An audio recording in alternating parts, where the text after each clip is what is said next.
Komið sæl, pólitíkin 22. þáttur. Ég heiti Guðfinnur Sigurvinsson. Fæstir efast gildi norræns samstarfs og mikil samstaða meðal þjóðana að það sé sem mest og best. Fyrir áhuga fólk efni dró því til tíðinda þegar skýrsla Björns Bjarnasonar kom út í byrjun mánaðar með tillögum sameiginleg norræn verkefni á sviði loftslagsmála, fjölþátta ógna og netvarna, auk fjölþjóða samstarfs innan ramma alþjóðalaga. Skýrslan inniheldur 14 tillögur aukið samstarf og stefnumótun og í raun nokkurs konar framhald af skýrslu Thorvalds Stoltenberg frá 2009. Við ætlum að ræða efni skýrslunar við Björn Bjarnason sem gestur minn að þessu sinni. Velkomin Björn. Takk fyrir boðið. Gaman að fá þig. Kannski svona aðeins áður við ræðum skýrsluna. Þetta hefur nú verið óvenjulegt sumar og óvenjulegt ár vegna COVID-19 og nú stöndum við náttúrulega frammi fyrir því að það er verið að herða aðgerðir á nýjan leik. Fleiri Íslendingar að ferðast innanlands og svo nú verið að fella niður bæjarhátíðir eða þær fara þá fram talsvert minni í sniðum. Hvernig hefur nú svona þetta sumar farið með þig og þína? Ég sé nú á samfélagsmiðlum að þú ert mikið í Fljótshlíðinni. Ég í Fljótshlíðinni, ég þar með heimili skráður og þar eins mikið og ég get og þar nú ekki fjölmenni nema þegar við efnum til ráðstefnu eða hvað segir við, fyrirlestra og tónleika hjá okkur að Kvoslag í Hlöðinni. Það fjölsótt og ég var líka síðustu helgi í Múlakoti þar sem var mikið fjölmenn að halda upp á 100 ára og 50 ára afmæli Guðbjargar Þorleifsdóttur garðyrkjukonu og húsmóður í Múlakoti. Þannig að við höfum hitt fólk en það náttúrulega orðið gífurleg breyting líka sérmaður á þegar maður rekur fram og tilbaka hvað umferðin mikil og þetta séu allt Íslendingar meira og minna sem að ferðast á landið og erfitt fyrir fólk að fá gistingu núna á Suðurlandi hefur verið og svo framvegis. Þannig að það allt hefur breyst á skömmu tíma. Nú verið að draga í landa nýju þannig að maður veit ekki hver framvindan verður. En þessi hlaða sem nefndir, það ekki eitthvað sem að þú áttir við eigum hlöðuna, það voru þarna útihús sem fuku og við gerðum nú upp gamalt hús fyrir 20 árin tæpum og síðan voru þarna útihús sem fuku sem við gerðum upp líka og eru nákvæmlega eins og þau voru nema steinhús, ekki hlaðin hús eins og þessi gömlu hús voru og þar hlaða og við notum hana og það geta verið 80-90 manns komið þegar mest og það var það núna á laugardaginn var þegar Friðrik Erlingsson flutti fyrirlestur Sæmund Fróða. Það var alveg tróðfullt hjá okkur þannig að þetta mjög skemmtilegur þáttur í því að eiga þarna heima að geta boðið upp á þetta því að þetta nýtur vinsælda. Já, þannig að þú hefur svona eiginlega bara búið til þinn sælureit þarna og þetta svo Akureyri ein með öllu. Já, það má segja það og Fljótshlíð kom nú fram í ræðu sem séra Sváfnir Sveinbjarnarson flutti í afmæli Guðbjargar að hvernig búhættir hafa breyst í Fljótshlíðinni, hvað bændum hefur fækkað og aukist frekar búskapur í Landeyjunum þannig að það að verða þarna miklar breytingar á búháttum og náttúrulega ferðaþjónustu að koma og miklu meira ferðamenn heldur var þótt að margir hafi lagt leið sína í Múlakot á árum áður að þá eru nú þarna minnst 2 hótel í Fljótshlíðinni og fullt að gisti aðstöðu hjá bændum og í gömlum skólahúsum. Það nú það sem gleðilegt kannski við þessi innihaldsferðulega og margir eru núna að sjá í rauninu hvað hefur orðið mikil uppbygging út á landi og í bara svona heimsklassa ferðaþjónustu sem var ekki fyrir. Það var ekki og við þekki ekki og að kynna þess kannski núna því að verðið hefur líka lækkað og Íslendingar nýta sér það því að menn að segja að þeir séu að fá núna herbergi fyrir munlægra verð heldur til dæmis í fyrra þannig að þetta nýta Íslendingarnir sér. Já, það eru björtu hliðarnar. En aðeins að skýrslunni, hún mjög skýr og afdráttarlaus og hún tekur á helstu álitamálum og áskorunum samtímans og maður sér þegar maður les hana í gegn að við lifum í svo gjörbreyttum heimi frá því sem var til dæmis á öldinni sem leið þegar við vorum einhvern veginn stóðum frammi fyrir svona hefðbundnum hernaði og það eru þessi átökum milli austurs og vesturs og mest svona einhvern veginn á hugmyndafræðilegum toga. Hér verið að lýsa mun flóknari veruleika sem kallar auðvitað þá svona flóknara samspil og samvinnu þjóða, ekki satt? Það rétt, það sem þarna var farið af stað með var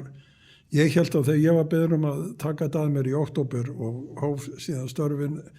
í desember, þá hélt ég að ég myndi fjalla öryggismál í hefðbundum skilningi. En síðan stendur í erindisbréfinu þú átt að fjalla loftslagsbreytingar, þú átt að fjalla fjölþáttaógnir og netógnir, þú átt að fjalla fjölþjóðasamstarf, reglubundið innan alþjóðakerfisins. Jú, þetta var ýmsuleyti nýmæli fyrir mig að fara inn í þetta því að ég hef meira verið að skrifa hefðbundin öryggis- og varnarmál. En þegar maður fer að skrifa þetta, við fórum Jóna Sólveig Elínadóttir kom frá utanríkisráðuneytinu og var í þessu með mér þegar við fórum og ferðumst til allra höfuðborgar Norðurlandana, að þá kemur í ljós að, og maður fer að skoða þetta, að þannig í raun og veru hefðbundin öryggismál og varnarmál og þessi mál sem við erum að fjalla þau eru svo nátengd að það eiginlega ekki hægt að skilja þarna á milli. Þótt að þessi skrifað, ég hef þarna viðaukað sem ég skrifað þetta í hefðbundum skilningi, en allt það sem við erum að segja raun og veru þessar breytingar snerta öryggi okkar á einn eða annan hátt. Breytingar í loftslagsmálum hafa gífurlega áhrif á það sem gerist hér á norðurslóðum. Þetta með fjölþáttaógnirnar og netöryggið er bara inni hjá okkur hversinn sem við kveikjum annarkvort á farsíma eða tölvu og síðan fjölþjóðasamstarfi, hvernig nýtum við okkur þau tækifæri sem það hefur að bjóða og hvaða áhrif getum við haft. Það líka viðfangsefni sem alltaf á borðinu og það sem að gerast þar náttúrulega mikið áhyggjuefni því að alþjóðakerfið að taka svo miklu breytingu, sérstaklega vegna þess að Bandaríkjamenn draga sig í hlé og Kínverjar að fylla upp í ákveðið tómarúm og hvar jafnvægið og hvernig á að finna rétta jafnvægið, þannig að menn séu öruggir að það sé ekki bara vera kollvarp öllu sem við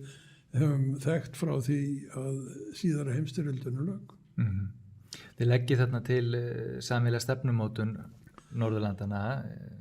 og þau tali þar að segja einni röddu með til dæmis tilliti til málefna norðurslóða og netöryggismála sem það nefnir og líka að það veri ráðist í til dæmis að kynna hið norræna vörumerki eða Nordic brand eins og þið segið og þá eru það að tala þarna sameiginlega gildi, sameiginlega sín til dæmis í jafnréttismálum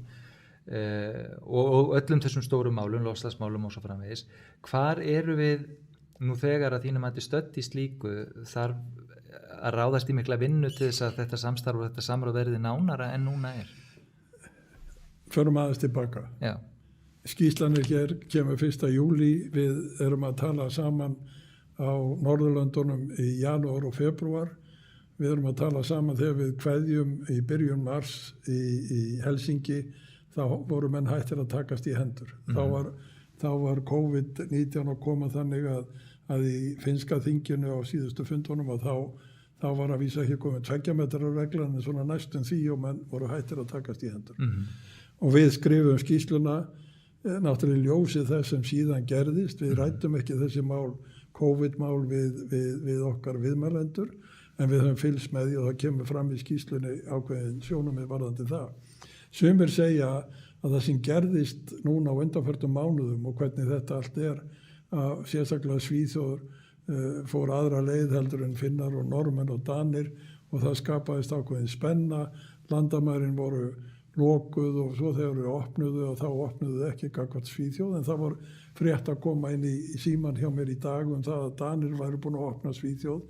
og landamæri sín fyrir Svíum þannig að það að fara af stað aftur. Ég held þegar ég líti á þetta og velti þessu fyrir mér að þá held ég að þetta ástand sem hefur verið undanfarna mánuð og ef við náum tökum á þessu í raun og veru þessari stöðu að þá spilli hún ekki norrænu samstarfi vanalega. En hún sýnir að það geta gerst atburðir sem valda og það eru undir niðri alltaf í norrænu samstarfi ákveðnir straumar sem ekki alveg renna ekki alveg samhliða og geta orðið árekstrar. Ég held, mín skoðun svo bjargföst að eftir að hafa verið í þessu og kynst þessu á þessum tíma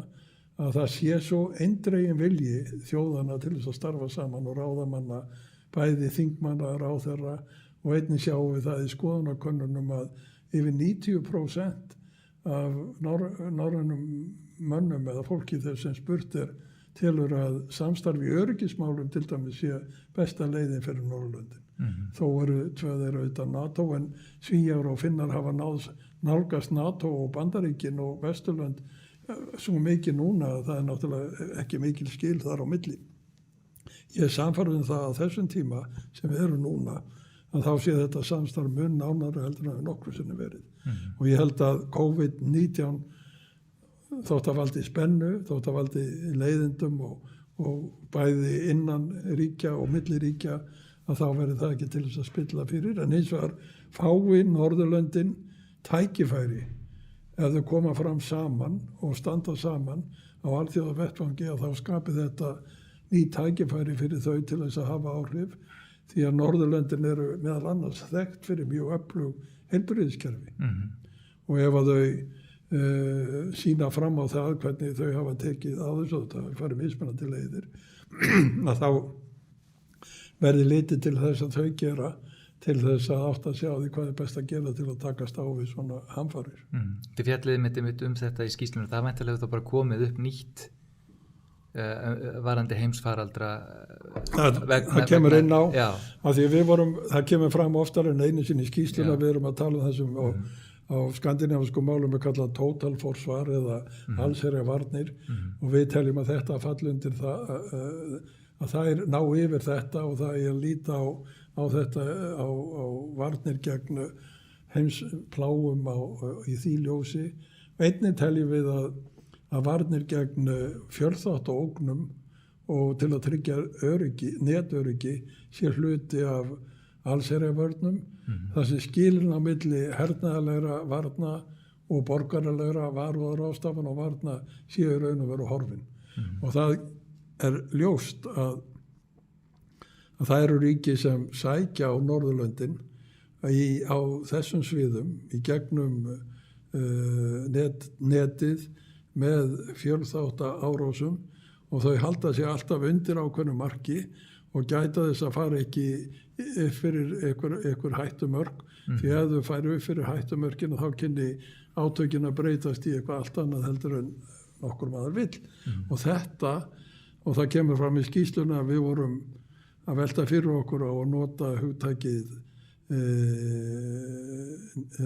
fjölþátta ógn eða fjölþátta átök og það eru sumir sem tala um þetta sem fjölþátta stríð sem þegar sé háð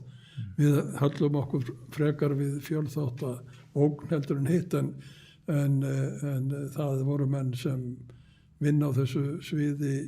í landunum sem sagði það er veikt að tala um það því að við erum daglega undir árásum. Þannig að þetta er eitthvað sem menn þurfa að velta fyrir sér hvernig þróast og við erum þarna með ákveðnar hugmyndir um það að Norðurlöndin stilli saman strengina því að það sé betra fyrir svona ríki að standa 5 saman í gagnrýni og eitthvað sem þeir telja sig að ráðast á eitt þeirra, jafnvel alla heldur en hvert ríki fyrir sig og þá kunni það að vera beitt og þægilegum þrýstingi. Voru það þá að við svona vonbrigði að sjá það kannski mitt núna í þessu COVID-19 þar sem ekki bara Norðurlöndin eða öll lönd, manni fannst þetta væri svona einhvern veginn eins og hver maður bara fyrir sig, það einhvern veginn fara allir bara einhvern veginn sér og loka landamærum og maður upplifði ekki einhvern veginn sko alþjóða samfélagið sem heild í þessu og í rauninni valla enn því að menn stilla ekki sama strengina þá er verið að reyna það sjáum það í Evrópusambandinu núna þeir eru búin að stofna þessa sjóði og við heyrum þetta frá alþjóða heilbrigðismálastofnunin en hún situr líka undir gagnrýni þannig að maður veit ekki hvernig mál þróast þar og hvað eiga Norðurlöndin að gera það er í að því þarna að Norðurlöndin eigi að beita sig fyrir því að þetta sé rannsaka til hlítar hvar upptökin eru þannig að menn séu en þegar Ástralir sögðu þetta ástralski forsætisráðherrann gekk fyrst og fram fyrir skjöld og sagði við verðum að fá það á hreint hvaðan þessi veira kom hver er það sem stóð fyrir því eiginlega hún fór á stað var það tilviljun eða var legið á vitneski hana svo lengi að hún náði sér á strik og hvers vegna eftir að hann sagði þetta að þá var Ástralía fyrir netárás sem talið víst að hafi komið frá Kína og það er líka sagt núna þegar Bretar fóru að tala á gagnrýna Kínverja fyrir Hong Kong og hvernig þeir hafa hagað sér í Hong Kong, að þá á sömu andrá fóru þeir að tala að þeir væru fyrir netárásum. Þannig að við erum á þessu stigi, hvar erum við staddir, og við sjáum núna að við lesum erlend blöð, núna þá sjáum við það mjög mikið talað úigúra í Kína sem eru múslimar sem hafa sæta ofríki, og það mjög mikið talað örlög þeirra og kemur upp hvað eftir annað, en Kínverjar svaraði af gífurlegri hörku. Þannig að þetta ástand er líka eitthvað sem svona komið inn á í þessari skýrslu, hvernig á að bregðast við, og ekki betra að Norðurlöndin sameiginlega móti sér afstöðu heldur en að það sé verið að taka hvert og eitt þetta fyrir. Þetta kemur líka inn á spurninguna tæknilega atriði, eins og Huawei, hvernig á að taka á því, það eitthvað norrænt viðfangsefni, það viðfangsefni einstakra ríkja, það evrópskt viðfangsefni, Bretar tóku sína afstöðu, hafa dregið í land, og þetta allt sem þarf að íhuga. Fyrir mest dýpri það eftir, græn orka og loftslagsmál eru mjög mikið til umfjöllunar í samtímanum og áskoranir margskonar risastórar þar, og þá beinastu þetta spjótin fyrst mjög að stjórnvöldum, þar að segja hvað þau ætla að gera, og þið nefnið þarna í skýrslunni að opinberir sjóðir geta ekki staðið undir öllum þessum breytingum sem þurfa að verða og þróun í þessum málum krefst, og þið að tala þarna fyrir auknu samstarfi enga og opinbera gera svona public-private partnership. Hvers eðlis þyrfti slíkt samstarf að vera í þessu? Já, við sjáum það nú, tækifærin eru vafalaust mörg, og það sem við leggjum til að Norðurlöndin öll saminist, þau búi yfir sérþekkingu, við búum yfir sérþekkingu við notkun heits vatns og gufuafls og annað slíkt við að framleiða orku. Normenn eru vatnsorku þjóð, Danir eru vindorku þjóð, Svíjar og Finnar eru kjarnorku þjóðir og lífmassa þjóðir, þannig að ef að þessi ríki taka höndum saman sem þau hafa verið að gera á sviði rannsókna, og það eru mjög djúpar rannsóknir á Norðurlöndunum á þessu sviði, ef þau taka höndum saman með einkaaðilum, með sínu framtaki sem eru opinbera hendir rannsóknum og öðru slíku, og einkaaðilar koma inn í það og bjóða öðrum ríkjum að koma með lausnir til þess að tryggja græna orku, að þá teljum við að þar séu viðskiptatækifæri og sem eigi að nýta, og það er einnig að líta til þess að allir þessi grænu alþjóðlegu sjóðir, Alþjóðabankin, Evrópusambandið og Alþjóðagjaldeyrissjóðurinn, allir þessi sjóðir eru grænir sjóðir, og ef að menn hafa góð verkefni þá eiga að geta fengið lán og styrki. Og þarna við teljum að það sé ekki opinberar, við sjáum það í sambandi Íslendinga við Kínverja, það koma opinberar aðilar en það eru einkaaðilar sem eru að aðstoða Kínverja við að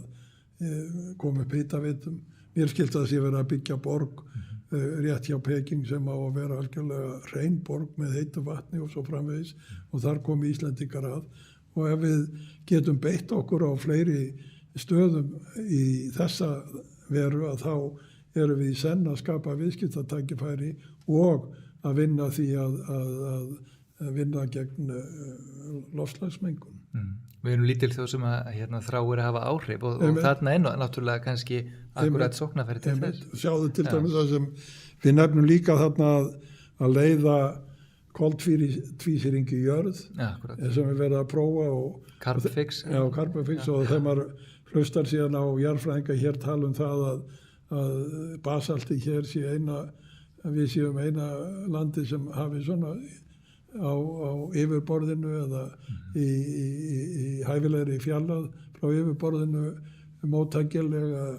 steintegundir fyrir þetta, þá er það eitthvað sem við þurfum að nýta okkur. Og svona samhliða þessu og í rauninni alveg tengt líka verndun hafsins, mikið tala súrnun sjávar og plastmengun hafsins. Við erum þetta líka með hafrannsóknir og annað slíkt. Já, það sem við í rauninni eigum líka bara gríðarlegar hagsmuna að gæta. Já. En norðurslóðurnar, þær eru þetta færiður alveg glænýja sviðsmynd í alþjóðastjórnmálum og þegar maður skoðar þessa lykilgerendur á þessu svæði, Og þá sér maður þetta strax þráttur að það sé þarna margt áhugavert að gerast, að þarna eru saman á fleti þjóðir sem hafa síður en svo verið í vinsamlegum samskiptum í sögulegu tilliti, Kínverjar, Bandaríkjamenn, Rússar, og svo komum við einhvern veginn hérna Norðurlanda þjóðarnar og fleti, Kanada líka, og það er kannski sá þáttur þetta samspil sem að veku með mann einhver síður svo lítið nögg, því að maður velti fyrir sér sko, er ekki alveg ágæta líkur á því að þróunin þarna geti orðið ófriðvænleg. Það kemur nú fram oftar en einu sinni hjá okkur að á Norðurlöndunum vilja menn tala þetta sem lágspennusvæði. Það er enginn sem kemur fram og segir þetta er orðið háspennusvæði, við þurfum að gera ráðstafanir í samræmi við það. Því leið og menn lýsa því yfir að þá þeir komnir á nýtt stig og þá er spurt hvað ætlið að gera. En ef leið og sagt þetta er lágspennusvæði, við viljum halda þessu í því horfi sem það er, við sjáum að það er verið að stunda rannsóknir, það er verið að stunda nýtingu auðlinda, það eru að auka siglingar á milli fyrir norðan Rússland og jafnvel fyrir norðan Kanada, og það er svona friðsamleg, öll umsýsla er mjög friðsamleg og við höfum engan hag af því að þetta breytist og verði einhverja hernaðarlegu átakasvæði. En það sem alltaf gerist og maður sjá allstaðar að í kjölfarið á auðlindanýtingu, í kjölfarið á alþjóðasiglingum, í kjölfarið á þessu koma yfirleitt herskip eða kemur einhver sem vill gæta hagsmuna sinna á þann veg að hann sé öruggur og vita að það verði ekki ráðist á þá. Og það er til dæmis eitt af því sem sagt er Kínverja að þeir sækist eftir að fara á norðurleiðina því að þeir vilja ekki fara Malakasund og þau sund það sem sjóræningjar eru eða það sem Bandaríkjamenn og þeir sem þeim eru hollir ráða. Þannig að þetta er ekki, þótt að þetta sé friðsamlegt, þá er alltaf vindi niðri ákveðin spenna. Og það sem við erum að benda á þarna er að það sjást merkjum það að kínverski herinn eða flotinn sé að fikra sig inn á svæðið, en við fullurum ekkert það, við sláum því föstu að þetta sé friðsamlegt, en við segjum við skulum taka höndum saman Norðurlöndin og skilgreina þetta og vera samstiga varðandi þessa þætti. Við höfum 5 atkvæði af 8 í Norðurskautsráðinu og við förum með formennsku þar í 10 ár af 16 og þannig að við getum haft áhrif og við höfum að beita okkur á þennan hátt. Þannig að það er það sem er undir kjarnin í þessu sem við erum að segja, en hins vegar er mjög merkilegt finnst mér að fylgjast með því núna bara undanfarna vikur og mánuði hvað Bandaríkjastjórn leggur gífurlega mikla áherslu á norðurslóðir og hvað sem á segja Trump-stjórnina og hvað sem á segja viðhorf hennar til NATO og það sem allt það er nú að efni sérstaklega þátt, en þeir eru mjög áhugasamir norðurslóðir, eru áhugasamir Grænland, þeir eru að fara að smíða nýja ísbrjóta. Mike Pompeo, hann fór bara núna fyrir nokkrum dögum til London til þess að árétta samstöðuna með Bretum og flög síðan til Kaupmannahafnar og átti þar fund með ráðamönnum Grænlands og Færeyja, og allt er þetta tólkað í allir þessum látum sem eru, eins og við vitum hvernig ástandið er, að þeir skuli vera að sýna þennan áhuga hér á norðurslóðum, sýnir að Bandaríkjamenn hafa áttað sig á því að þeir eru kannski ekki góður í stöðu og það séu önnur öfl sem séu komin og þar held ég að þeir séu meira með huga með Kínverja heldur en Rússa, því að hvað sem á segja Rússa og hvað sem við verum varið við Rússa og við vitum að Rússar eru á Kólaskaganum með sín kjarnorkuvopn og sína kafbáta og flugvélar og allt þetta sem við finnum fyrir hér á okkar slóðum, að þá eru þeir efnahagslega svo veikir að án Kínverja þá væru þeir neila máttfanna. Já, Kínverjar og Rússar eru þarna áhrifasvæði norðurslóðanna rétt eins og Bandaríkin og eins og þú ert að lýsa, þarna getur verið vaxandi spenna. En Kínverjar eru ekki þeir eru áheyrnarfulltrúar í Norðurskautsráðinu, þeir lýsa sjálfum sér sem svona nágrönnum og þeir hafa sumir sagt, já við erum það margir að við eigum svona 20% rétt til þess sem að finna í Norður Íshafi, en það er náttúrulega bara yfirlýsingan, ef þeir alltaf fylgja þeirri yfirlýsingu eftir að tryggja sér 20% yfirráð á því sem að finna í Norður Íshafi, að þá eru þeir líka að segja að þeir ætla að beita valdi. Já. Og við tökum nú þarna, það getur verið spurning að við nefnum Suður Kínahafi í þessu samhengi, og það er sagt að þið getið ekki borið saman Suður Kínahaf og Norður Íshafið í þessu tilliti. Nei, við erum ekki að gera það. Við erum að bera saman að í Suður Kínahafi hafa Kínverjar haft hafréttarsáttmála Sameinuðu þjóðanna engum. Og þóttir segi það í orði kveðnu að þeir virði alþjóðalög og alþjóðahafréttarlög, þá gera þeir það ekki, og það var gerðardómur sem féll árið 2016 í Haag sem sagði að þeir væri að brjóta hafréttarsáttmálanum með því sem þeir eru að gera í Suður Kínahafi. Og ef þeir gera það í Suður Kínahafi og telja sér fært að gera það þar, það er það sem við erum að benda á, því að öll ríki í Norðurskautsráðinu segja við ætlum að virða hafréttarsáttmálan. Og það Bandaríkin séu ekki aðilar að hafréttarsáttmálanum, og af því að öldungadeildin hefur ekki fengist til að samþykkja hann, að þá hafa allar ríkisstjórnir Bandaríkjanna og allir forseta Bandaríkjanna lýst því yfir síðan sáttmálum var gerður og þeir myndu virða hann við lausn á deilum. Þannig að það er þetta sem við erum að benda á. Við erum að draga samlíking á milli þess sem kynna gerast ef að menn virði ekki alþjóðalög, því að okkur var falið að fjalla fjölþjóðasamstarf innan ramma alþjóðalög. En þessi spenna sem þú ert í rauninni að lýsa í þessum samskiptaríkjana, hún birtist líka í því sem við höfum heyrt núna vegna þessara falsfrétta sem dreift á netinu, afskiptum á kosningum, neturöryggismál, og svo það 5G-tæknin sem við komst aðeins inn á áðan. Og það getur verið svolítið snúið fyrir leikmann að átta sig á því hvort að stórveldin séu þarna tógast á í svona einhverju hagsmuna og jafnvel svona einhverjum skonar almanna tengsla eða ímyndunar stríði vegna heimsviðskipta, eða hvort að vestrænum ríkjum stafi í raun og sann ógn af því sem þarna sé að gerast, að þetta sé raunveruleg hætta. Hver þín niðurstaða með það? Ég hef náttúrulega ekki aðgang að þeim upplýsingum sem þarf kannski til þess að átta sig á því á tæknilegu hættunni, því að ég veit ekki til þess að hún hafi verið birt nokkuð staðar opinberlega, og við heyrum það hér þegar menn segja, forstjóri Póst- og fjarskiptastofnunar segir, já, það hefur ekki komið neinn tæknileg lýsing á því að þetta sé hættulegt. Það hefur ekki komið neinn tæknileg lýsing á því opinberlega, en það hefur eins og komið pólitísk lýsing á því, og það hefur komið öryggismat á því. Þannig að við getum annars vegar þá fjallað þetta sem tæknilegt úrlausnarefni, og ef það er ekki, ef við höfum ekki hendi okkar vitneskjum það að það sé einhverju menn einhvers staðar sem noti þessa tækni til þess að hlera eða gera eitthvað, að þá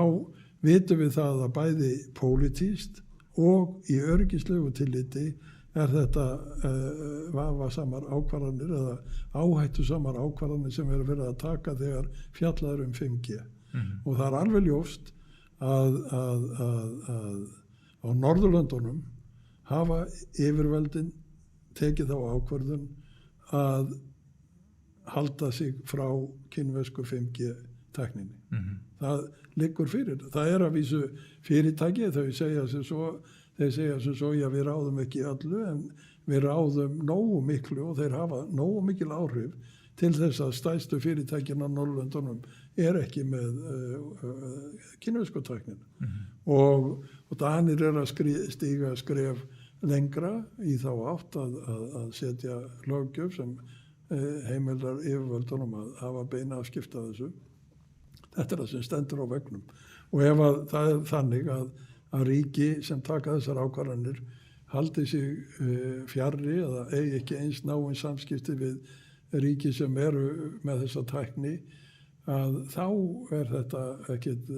tæknilegt vandamál, þá er þetta spurningum hvernig samvinna ætlar að eiga. Ætlar að eiga nána samvinnu í öryggismálum eða ætlar að vera skipaður einhvers staðar út á kantinum. Þannig að þetta er viðfangsefni sem menn standa frammi fyrir og á Norðurlöndunum og forsætisráðherrar á Norðurlöndana, fjármálaráðherrar á Norðurlöndana hafa sagt við skulum reyna að vera samferða í 5G málunum og það þýðir ekki bara tæknilega, það þýðir líka pólitískt og það þýðir í öryggismálunum, þannig að þetta eru þættir sem verður að skoða þegar þetta fjallað. Síðan eru bændu við á það í skýrslunni að helstu keppinautar Kínverja á þessu sviði eru á Norðurlöndunum, það er Nokia og Ericsson og það er líka verið að tala um 6G og það er verið að rannsaka og gera tilraunir með 6G og við leggjum til að eins og við tölum um raforkuna eða endurnýjanlega orku að þá á þessu sviði ætti líka að vera samskipti og samstarf á milli opinbera og einkaaðila til þess að tryggja það að Norðurlöndin sé ekki sett upp að vegg út af framvindu á þessu sviði því að það er í raun og veru verið að setja þjóður upp að vegg því að það er dæmum fjölþátta árás sem var gerð á Færeyjar þegar kínverski sendiherrann fór þangað í desember 2019 og sagði annarkvort takið upp okkar kínversku tækni eða við hættum að kaupa ykkur fisk. Og Færeyingar hafa ákveðið. Það er náttúrulega bara hrein og klár hótun. Já, þetta er náttúrulega, svona hótanir eru náttúrulega ekki nýjar en þannig komið inn á nýtt svið og ef að maður segja, akkur og svo segir alltaf í hinn orðinu, þetta eru einkafyrirtæki og kínverska ríki kemur hvergi að málum og við erum ekkert að skipta okkur af því en samt fer að sendiherrarnir og eru með þessi boð ekki bara í Færeyjum heldur víðar, í London líka voru þeir mjög reiðir þegar er ákvað að draga sig í hlýja þannig að það er sagt þeir verða að líta þannig á Huawei er bara deildi kínverska kommunistaflum. Já, Mike Pence allavega, hann gerir sér sérstætt farum það var að stoppa í tröppunum fyrir neðan tröppunar og höfða og tala við blaðamenn bara sérstaklega til að vara við því fyrirtæki. En mér ef ég man rétt þá held ég að þeir séu með 40% markaðshlutdeild á heimsvísu þannig að þeir eru gríðarlega stórir. Já, með síma. Já, með síma, já. Og það er 5G er ekki komið svona. Nei. En þú veist, þetta er stórt tæknifyrirtæki sem á mikið undir sér og er mjög víða. Og það eru þetta íslensku veruleiki að það eru 2 fjarskiptafyrirtæki að mestu kosti að skipta við og Vodafone og Nova. Erum við á þeim stað núna þessi fyrirtæki eftir bara að snúa sér annað eins og til Ericsson Ef að ég var í spurður á það þá myndi ég segja já. Ég segi bara að það er stendur á vegnum að þetta er ekki ef ég vildi vera öruggur og þá myndi ég velja annan kost. Þá sagt ég að það er fljótlegra og hagkvæmara að velja kínverska kostin. Jú, en það eru líka það var að skoða allt málið, það var að skoða það í held. Aðeins varnarmálin almennt að því þú ert nú glerharður varbergsmaður, er ekki ótt að segja það. Danmörk og Ísland og Noregur í NATO, Svíþjóð og Finnland taka þátt í svona friðarsamstarfi bandalagsins og við höfum núna í fyrsta sinn frá brotthvarfi varnarliðsins 2006 orðið var við aukin áhuga Bandaríkjamenn á okkur á nýjan leik og meðal annars birtist í áhuga á aukinni uppbyggingu og svo framvegis sem er reyndar hluti af þessum varnarsamningi. Hvað með þetta samspil, ættu við samhliða varnarsamningnum við Bandaríkjana sækjast eftir auknara og kannski samtvinnaðra varnarsamstarfi við nágranna þjóðar okkar á Norðurlöndunum? Já, það hefur orðið til. Bandaríkjamenn fara hérna 2006, 2009 eins og þú sagðir kemur Stoltenberg með sína skýrslu 2009 veturum verður til NORDEFCO sem er samstarfsvettvangur í varnarmálum á Norðurlöndunum og búin að vera starfandi núna í 11 ár og vaxið og jafnt og þétt og er mjög öflugri heldur en við gerum okkur grein fyrir því að við erum ekki með neitt hér þannig að við erum ekki eins tengdir því þótt að utanríkisráðuneytið eigi fulltrúa í nefndum og utanríkisráður getur tekið þátt í fundum varnarmálaráðherranna þar eins og í NATO en ég tel að þetta samstarf sé orðin hluti af okkar framlagi í öryggismálum að taka þátt í þessu samstarfi og við gegnum þar ákveðnu hlutverki og við höfum falið landhelgisgæslunni að koma fram fyrir okkar hönd í daglegum störfum, bæði fyrir NATO og líka í þessu samstarfi. Og þannig að við erum vestasti punkturinn í varnarsamstarfi Norðurlandana sem núna allt annars eðlis heldur en var á tímum kalda stríðsins. Á tímum kalda stríðsins var talað norrænt jafnvægi. Og norrænt jafnvægi var Ísland í NATO með Bandaríkjamenn í landinu, Noregur í NATO, bann við herstöðum, Danir í NATO, Svíjar hlutlausir og utan hernaðarbandalaga og Finnar utan hernaðarbandalaga en með vináttusamning við Sovétríkin. Og í þetta var jafnvægið eins og var þá. Núna jafnvægið þannig að Svíjar og Finnar hafa gert sérstaka samstarfssamninga við NATO, þeir hafa gert sérstaka samstarfssamninga við Bandaríkin og þeir hafa gert samstarfssamninga sín á milli og þeir hafa þríhliða samkomulag með þátttöku Bandaríkjana. Þannig að þeir eru komnir inn í þetta allt saman og það verður ekkert hægt að framkvæma neitt af þessu nema að vita sér hvar Íslendingar standa og Íslendingar séu reiðubúnir til þess að taka þátt í þessu með því framlagi sem þeir eru með sem aðstaða á landi og að það sé hægt að nýta landi til þess að vera með eftirlit bæði í sjó og í lofti. Þannig að við verðum ekkert, skiljum okkur ekkert frá þessu og við höfum vitandi vits af að þessar ákvarðanir verið teknar að við göngum inn í þetta samstarf og það hefur breyst á þennan veg og nú eru Danir að fara boða núna í byrjun næsta árs nýja stefnu sína í öryggismálum á norðurslóðum og Færeyjar og Grænland koma þar við sögu og það verður ekkert að framkvæma þá stefnu nema Ísland sé líka liður í því og að það sé aðstæða hér sem Danir geti notað til þess að framfylgja þessari stefnu. Þannig að því ekkert að tala Íslandi eins og það sé bara við séum eiga það sem ekki og bara út af fyrir okkur, það ekki þannig. Hefur náttúrulega ekki verið í áratugi en við erum ennþá, ef maður má segja það, flaktar inn í þetta núna heldur við höfum verið og spurningina og þessar færanlegu sveitir sem koma hingað reglulega bæði frá Bandaríkjunum og öðrum sem eru að nýta sér aðstöðun á Keflavíkurflugvelli, þetta er alveg gjörbreytt. En við skulum ekki gleyma því að það eru Íslendingar sjálfir sem núna stjórna þessu. Áður sömdu við Bandaríkjamenn og Bandaríkjamenn höfðu hérna varnarlið og varnarliðið var út af fyrir sig má segja. Utanríkisráðuneytið kom fram fyrir hönd Íslenska ríkisins gagnvart varnarliðinu en það voru bandarískir herforingjar og bandarískir flotafóringjar sem fóru þar með stjórn og þetta var svæði undir stjórn NATO og bandaríska hermannaráðuneytisins.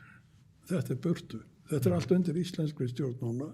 og við höfum landhelgisgæsluna og við þurfum að efla hann og við þurfum að átta okkur á því hvaða hlutverki við viljum sjálfur gegn þessu. Við erum ekki að stofna eigin her en við erum hins vegar að gæta borgaralegs öryggis og við erum að gæta þeirra okkar landamæra og við erum að gæta þess að hér gangi allt fyrir sig á þann veg sem við sjálfur kjósum. Þannig að ég held að Íslendingar þurfi að fara svolítið í endurmenntun á þessu sviði til að átta sig á því og með þurfa og við höfum, talar þess að Varbergsmann, við höfum verið með fundi í Varbergi þar sem fulltrúar gæslurnar hafa komið og rætt þetta og farið yfir þetta og lýst nákvæmlega hvað þarna að gerast og það miklu meira heldur en almennt að því Íslendingar enn og í fjölmiðlum enn menn kannski þeirra skoðunar, já, þetta eitthvað sem kemur okkur ekki við. En Bandaríkjamenn eru núna að fjárfesta í búnaði á Keflavíkurflugvelli til þess að geta athafna sig þar með stærri flugvélum og það líka verið að stækka flughlöð og annað slíkt og líka að stækka fjölga gistirýmum því að nú koma þessar sveitir inn, dveljast í einhverja daga og fara svo aftur þannig að þetta allt svona miklu sveigjanlegra heldur en áður var og mjög æskilegt því að ég tel að ég heyri hvergi og hef ekki heyrt talað það að það sé áhugi á því að koma hér að varnarstöð eins og var hér á árum áður heldur sé þetta svona hreyfanlegra og taki að kostur sé þess eðlis að menn telji sig geta gætt öryggis þjóðarinnar án þess að hafa hér fast lið með sama hætt og áður var. Eins og spurningin, hvað með kafbátaleitina, að því að hvaða tækni, það voru náttúrulega hérna kaplar sem voru í Gíóklíðinu, sem við segja að Gíóklíðið sé ekki mikilvægt og áður af því að þetta sé allt miklu norðar að gerast, en Gíóklíðið náttúrulega bara landfræðileg staðreind og svo aðstæða sem þar er. Íslendingar hafa alltaf verið svona svolítið viðkvæmir og kannski feimnir oft líka bara við þessa öryggis og varnarmála umræðu. Þú þekkir það nú mjög vel, þú hefur oft haldið þessu á lofti og þá varstu teknar í Morgunblaðinu með herhjálm og allt þetta sko. Það sem manni finnst svolítið hafa gerst eftir 2006 eftir að varnarlið fer og hættir að vera svona sýnilegt, að það hefur einhvern veginn myndast að manni finnst, þetta er bara tilfinning hjá almenningi og kannski minni kynslóðu niður, svona ákveðin tómhyggja, eða bara fólki veldur þessu ekki fyrir sig, samt eru svona öryggis og varnarmál svona eina megin stóðum hvers ríkis eitthvað eitt sem allir huga að. Þú nefndir endurmenntun, ég meina er þetta og í hinu pólitíska landslægi í dag til dæmis, ég meina við vissum alltaf til dæmis að kratarnir, þeir voru náttúrulega mitt í Varbergi, ég veit ekkert hvað stefnu Samfylkingin hefur í þessu, eða margir aðri flokkar í rauninni fyrir utan Sjálfstæðisflokkin og því er stundum hent fram að það er jafnvel að draga út úr NATO og vera bara hlutlaus þjóð og varnirna séu best tryggðar í því. Ég meina erum við komin aftur á einhvern svona eins og við hefum lent á slöngun í Lúdó og erum komin aftur á byrjunarreit, þurfum við að fara svona að huga að þessu nýjan leik sko. Við erum komin á nýjan reit og það hefur verið teknar hérna ákvarðanir árum saman sem miða því að við ætlum að taka virkari þátt í þessu sjálfur. Við höfum gengið inn í mannvirkjasjóð NATO sem við vorum ekki í, við tökum þátt í sameiginlegri þá fjármögnun á þeim mannvirkjum sem eru hér til sameiginlegri að nota og við leggjum okkar á mörkum, eins og ég segi með gæslunni, ég veit ekki hvað nokkri tugir manna á vegum gæslunar eru þarna við störf og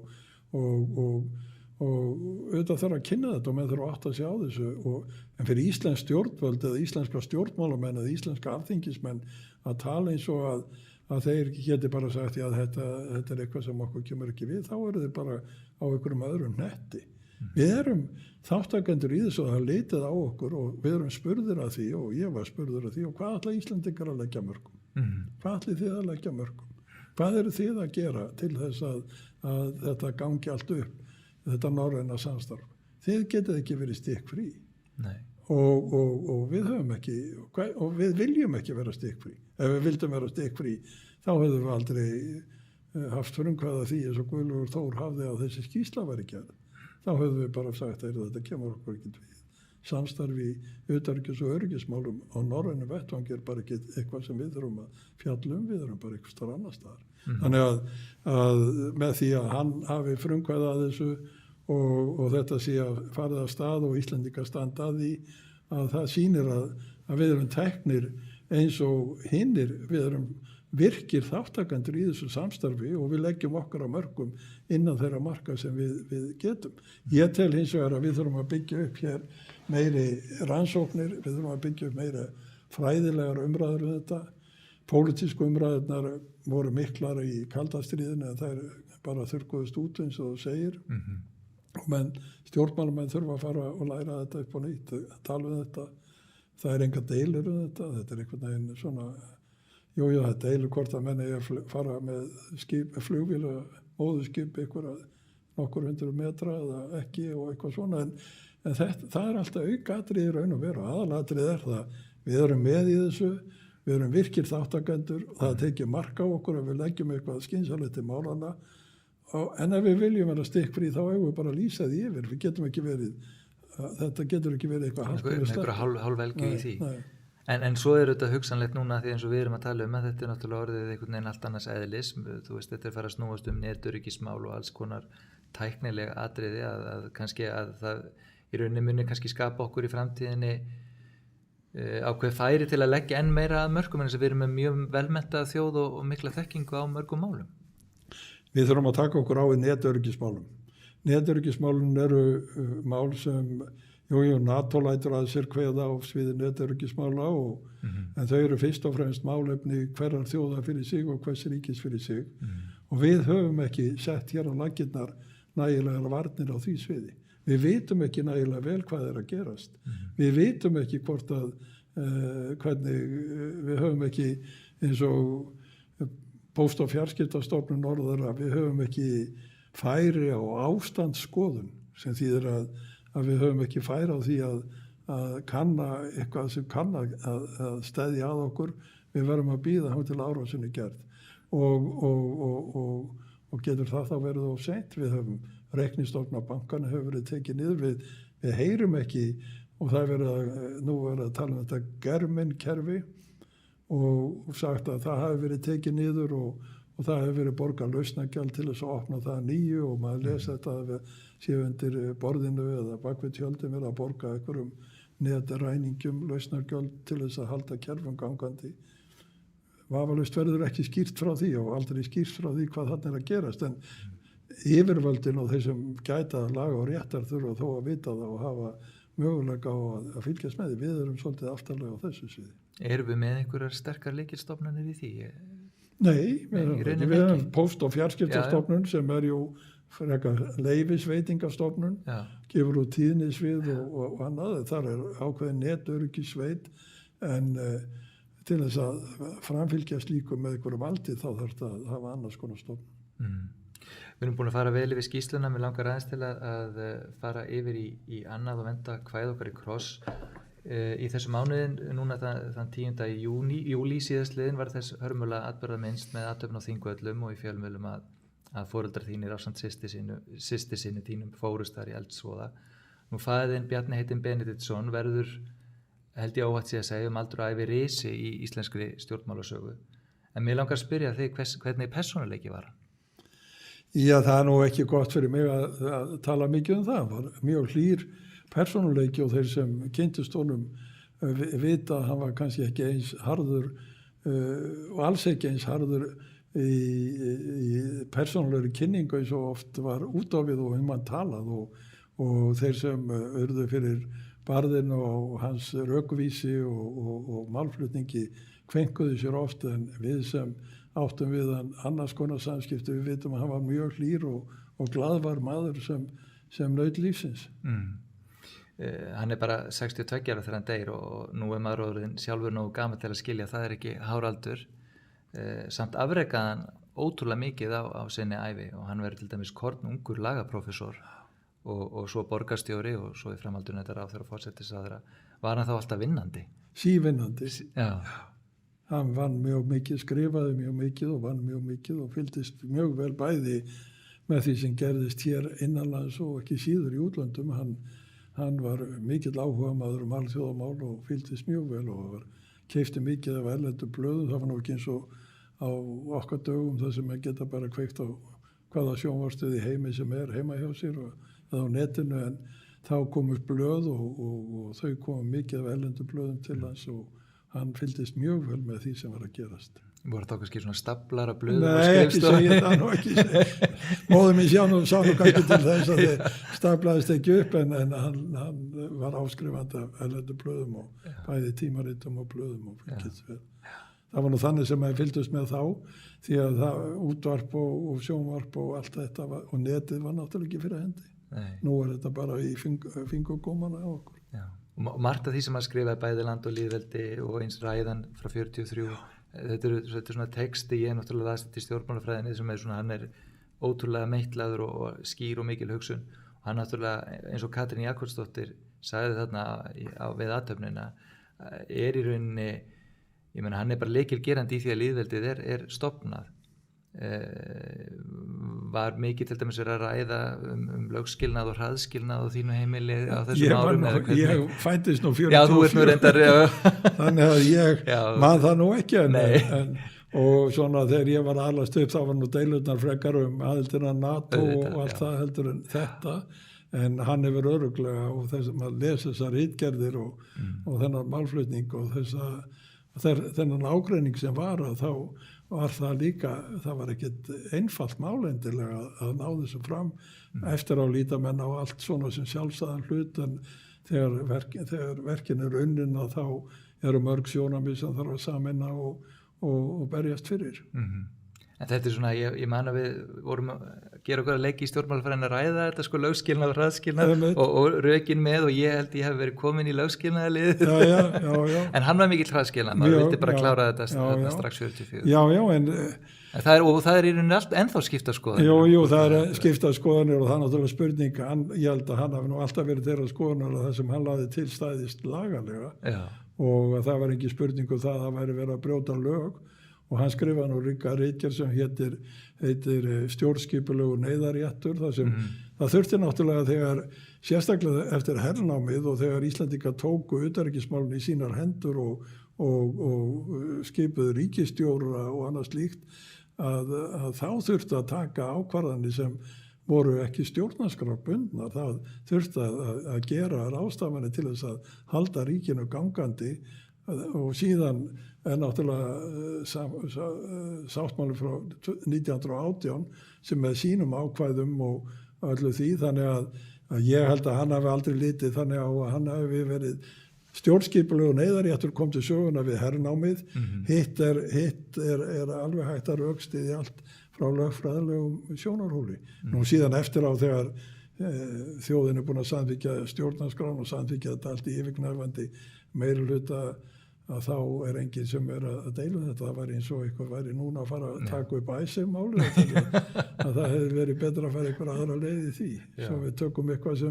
sem okkur er næri tíma því að með deila síðan kemur niðurstaða og mann verður að sætta sig við hana og sem betur var niðurstaða svo að við stofnaðum lýðveldið. Já, til allra hamingju. En þið Valgerður Systín, þið farið bæði á þing. Hvatti hann ykkur til stjórnmálaþáttöku og voru stjórnmál mikið rædd á henni? Já, það var náttúrulega svolítið mikið rædd. Ég meina að það fer náttúrulega eftir áhuga hvers og eins. En þau voru ekki eftir á dagskrá heima hjá okkur. Nei, og engin svona þrýstingur eða neitt. Nei. Þetta var bara eitthvað eigið. Já, akkurat. En fyrir aftur í daginn í dag, hvernig finnst þið nú, Björn, eftir að þú hættir á þingi, hvernig finnst þið stjórnmálin almennt hafa þróast? Já, mér finnst þetta náttúrulega miklu fleiri flokkar og það er náttúrulega sama sem er að gerast hér í stjórnmálunum eins og svolítið í alþjóðamálunum. Það er að brotna upp mynstur sem var og það er svona komin annars konar viðhorf og annars konar aðferðir og annars konar talsmáti og hefur breyst mikið frá því sem áður var og kannski ekki hægt að bera það saman en hvort það er betra eða verra það veit ég ekki en þetta við erum náttúrulega með svo miklu fleiri flokka og allt annars konar viðhorf sem ég þekki ekki, ég hef ekki veit ekki hvernig andrúmsloftið er en þarna þegar ég var þá var þetta nú svona yfirleitt og þá menn deildu hart að þá svona vissum menn nokkurt veginn hver og eitt stóð.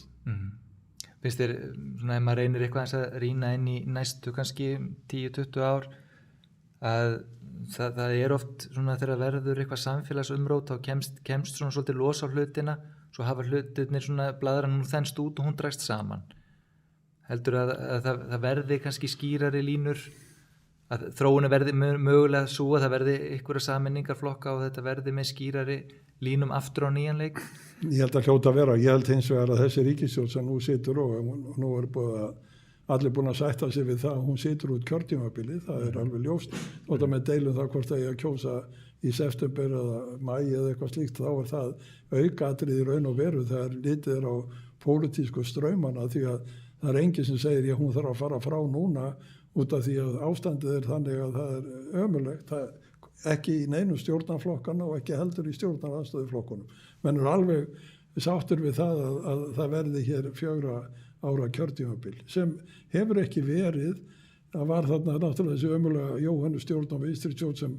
lifði bara til þess að ljúka kjörtímabilina til þess að sanna það að vinstriflokkarnir gætu starfa saman í eitt kjörtímabil með þessum hörmulegu afleiðingum sem við sáum og eru menn að súpa að segja það við ýmsu tilliti. En þessi stjórn er mynduð og hún tekst á við gífurlega flókin mál og leysir þau og stendur núna þannig að hún er að takast náttúrulega á við COVID-19 og allt það sem því fylgir og hún stendur styrkum fótum í samfélaginu og það búast allir við því að hún sitji út kjörtímabili sem mikil breyting frá því sem við höfum kynst á 10 árum og ég held að það verði til þess að hlýtur að hafa þau áhrif á stjórnmálamenn og í stjórnmálum að þeir sjáu að það kann kannski góðru lukka stýra að vera svolítið ábyrgur en ekki ábyrgðarlaus því að það sem stjórnarandstaðan með eru fyrst og fremst upplaup og hneykslunar hróp út af ykkur sem litlu eða engu máli skipta og það verið að hvað sem kemur upp það einhvern veginn blásið upp í vonum að geta valdið ykkurum tímaböndum óró eða komast inn í einhverja fjölmenn eða eitthvað slíkt en þau vita og stjórnarandstaðan veit að hún hróplar ekki við stjórnarsamstarfin það náttúrulega gífurleg breyting og hvaða áhrif hefur það ég vona að það hafi þau áhrif sem þú út að segja að menn átti sig á því að þetta snúist meginatriði og eitthvað sem raunverulega skiptir máli fyrir hag þjóðarinnar en ekki eitthvað sem gerist dag frá degi og mann geta alltaf hrópað upp Þú nefndir að þú varst að ræða föðuðinn á hann hefði verið laganamaður og komst það sinna stjórnarskrána það búið að kalla eftir þessari nýju stjórnarskrá eða ákveðin hópur gerir það mjög ákveðið og það svona virðist vera eins og einhverju stjórnarskrár breytingar gætu verið í farvatninu hvernig líst þér á það? Já, ég held að þessar breytingar sem verið að tala núna séu miklu nær raunveruleikanum heldur en það sem verið að tala þegar Jóhanna kom inn á þingi með sína tillögur 1. febrúar 2009 við skulum ekki gleyma því á þeim tíma þegar ríkisstjórnin var mynduð Jóhann og Steingrímur og þá var það Sigmundur Davíð Gunnlaugsson sem var nýorðinn formaður Framsóknarflokksins og lagði blessun sína yfir þetta stjórnin hefði aldrei verið mynduð nema því að þau vissu að hann myndi og Framsóknarflokkurinn myndi verja hana á Alþingi hún ekki felld á þinginu og í bókinni þarna 20 ára afmælisbók Vinstri grænna þessu nákvæmlega lýst Steingrímur J. lýsir í nákvæmlega hvernig staðið var að stjórnarmyndunni og hver var hlutur Sigmundar Davíðs í því máli öllu saman og Framsóknarflokkurinn tók að sér á þinginu, vorþinginu að fara í stjórnarskrámálið með Jóhannu og Valgerður Sverrisdóttir sem hafði verið varaformaður Framsóknarflokksins, hún var formaður í stjórnarskrárnefndinni og það átti að reyna að keyra þetta í gegn en við komum í veg fyrir það sjálfstæðismenn með málþófi því að það átti að taka stjórnarskrámálið frá Alþingi og flytja það yfir í eitthvað óskilgreint stjórnlagaþing. Öll harmsagan sem síðan var þegar þeir voru að reyna að koma þessu í gegn og voru ólöglega kosningar og ég veit ekki hvað annað sem gekk á og síðan það sem hefur verið sagt að liggi fyrir í stjórnarskrármálinu eftir allt þetta brölt eiginlega ein blekkingarsaga því miður og núna finnst mér eins og raungum upplýsingum haldið að fólki ítrekkað ítrekkað það þarf að ég hef ekki lagt mig eftir þessu sérstaklega ég önnur áhugamál en ég tel að það þurfi að birta þetta það er að segja þessa sögu eins og hún og ég tel að núna hafi Katrínu og þeim formannunum tekist að ná stjórnarskránu úr þessum heljargreipum sem þarna tók hann og ölluða kollvarpenni með einhverjum hrikalegum afleiðingum sem við þurfum sem betur fyrir ekki að horfast í augu við og þau byrja svona stig af stigi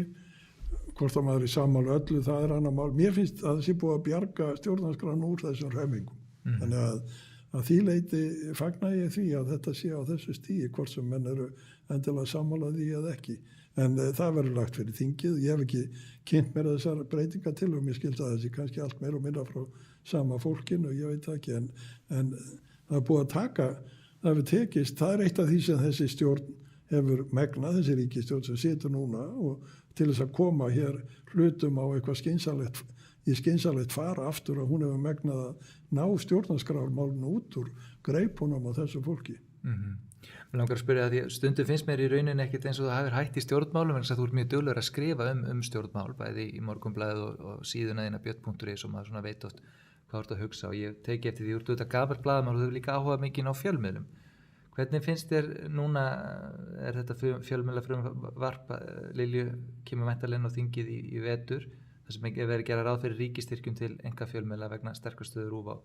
auglýsingamarkaði. Þetta er ekki kannski svona þróun sem við sjálfstæðismenn erum spenntir fyrir? Nei, mér finnst þetta alveg ömurleg þróun. Mér finnst að þessi fjölmiðla staða okkar sé algjörlega, og maður áttar sig ekki alveg á því á hvaða breytingastígi við erum eiginlega. Og ég tel að RÚV standi ekki undir því að fá 7, 8 eða 9 milljarða miðað við það sem RÚV er að bjóða. Það var sagt að það hefði verið hætt við beinu útsendingarnar frá þríeykinu af því að áhorfið hefði dottið úr 30% niður í 4%. Og það var bara hætt og það var sagt að því ekkert að vera að sína þetta, það horfir enginn á. Hvað allir sé mikið áhorfa á þetta sem Ríkisútvarpið og hvað er verið að bjóða okkur fyrir alla þessa peninga og hvað ætti að loka mörgum þáttum ef það á að hætta öllu sem er undir 4%. Ég veit ekki. Mér líka hlutverki samkvæmt lögum er þetta almannavarna hlutverk ekki satt, er ekki þetta þá alveg megin hlutverkið að... En þú sér þetta, það er eitthvað þarna, það er eitthvað og menningarhlutverkið og allt þetta, ég meina,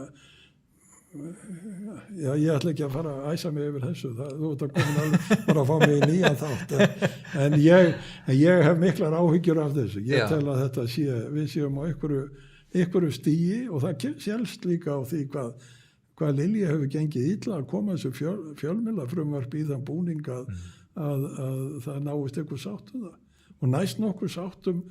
að setja 400 milljónir